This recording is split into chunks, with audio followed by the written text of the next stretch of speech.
The song is highly offensive. This song is bull. It's absolutely terrible. No.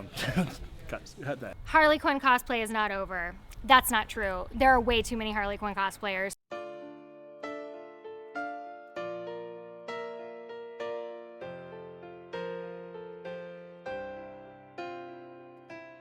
I'm Tara Strand, and I'm dressed in my original version of Harley, which is sort of a like nuclear family. I don't have the family with me right now, but the like sort of 1960s kind of Dick Van Dyke, Mary Tyler Moore inspired Harley Quinn thing. I remember when I first saw Harley on the animated series, just there was nobody like her at all. Like that kind of personality and that realness and just being able to be truly her and not being like perfect and not being completely horrible either, but a little bit horrible. Like just there's just nobody like her, and that really grabbed me. And also I really like black and red, which goes to this really well. So like that was like all I was wearing at the time anyway, so that was an extra thing. And then like I was into jesters and clowns, so there was just this like tidal wave of perfection that came together when I saw her of like all these things that I love. So when I came up with this idea for this cosplay, I got online and I Googled forever to make sure that somebody hadn't already done it, and I was like, I can't believe it.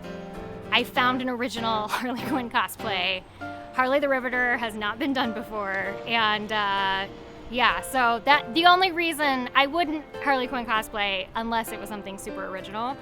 And now I'm gonna confess something. At San Diego Comic-Con this year, my husband and I played a game to see who could spot the most Deadpool cosplayers. I won, but there were a ton. So yeah, I would say both of these cosplays can be overdone, but when they're done really well, they're excellent. I've had some cool stories. As Deadpool, obviously, you're running around, you're going to have some crazy antics happen. I had John Barrowman stare at my crotch for a good 10 seconds. That was very flattering. I had Gina Carano offer to sign my crotch. A lot of my crotch going on. There's even more. And I am known for going through Comic-Con, holding up a sign that says, "Don't look at my crotch." And no matter how many times I say cosplay does not equal consent, everyone's eyes drift down below the waist. And I call them out on it. It's kind of, it's flattering. But sometimes when you have kids do it or older ladies, it's kind of like, this is a little awkward. Oh, like walking down the street when you're the only person that's cosplaying and people honking and yelling, "Go Harley," or, that's always great. But other people, I actually get positive things. People just look at me strange, like the night after cosplay when I'm still wearing, like, I don't have other clothes, when we change back into clothes. So when you're shopping in a store, you kind of get weird looks, but otherwise, it's all positive. My name is D.W. McCann, and I saw an ad a post from Bonnie on Facebook looking for Deadpools. It was not something I had cosplayed yet, and I decided I would see if I could get a hold of a costume, because I got a chance to be in their Gandalf video as Drunky, the largest dwarf ever. In the background of one shot. It's awesome. See if you can find me. But other than that, I like what they do. I've been a fan of Ray Stevens even before Weird Al. Weird Al definitely. Richard Cheese. The comedic music is one of my favorite genres, and these two have been doing amazing stuff. I really like the song. I actually heard it, but like right around before Comic-Con or around the same time. I had heard it before she actually was like, "Hey, check out my song on YouTube." I was like, oh, I've already heard this. Like, I know the song because people, like, I love Deadpool. I've actually wanted to cosplay as, like, a lady Deadpool at some point. But it was just it was a funny thing because it was, like, right as I cosplayed as Harley, this song came out. There was a time where there was actually a whole steampunk Batman that was pretty cool that I kind of crashed their little photo shoot that they were doing. I don't know if they were too happy with it, but they went with it, so that's cool.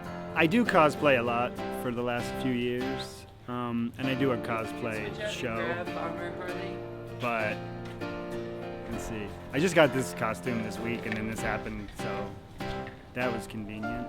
Well, I just met Xander at San Diego Comic-Con, but I've known Bonnie since, just before the show that she was on had finished. I had known her. The only reason we really know each other is I met her at Universal Studios.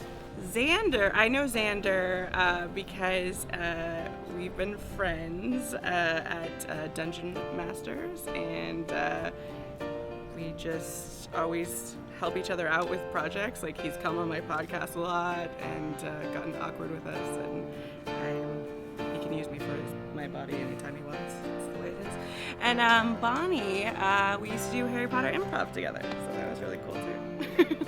I actually am pretty addicted to the song Black and Red. It gets stuck in my head all the time, as does the original. So sometimes I'll be like, stuck in my head, stuck in my head. But I love the Library Bards. I think they're really clever. I think the song is super fun, and I'm really excited to be a part of the video. I love the Library Bards. They are hilarious. They put together such interesting, creative lyrics, and it's hilarious because it's so true. As much as I love cosplaying Harley Quinn, there's always 200 Harley Quinns, 300 Deadpools, and it's hilarious because they really nipped in the bud the exact hilarity of it, because that's exactly what you see at every convention.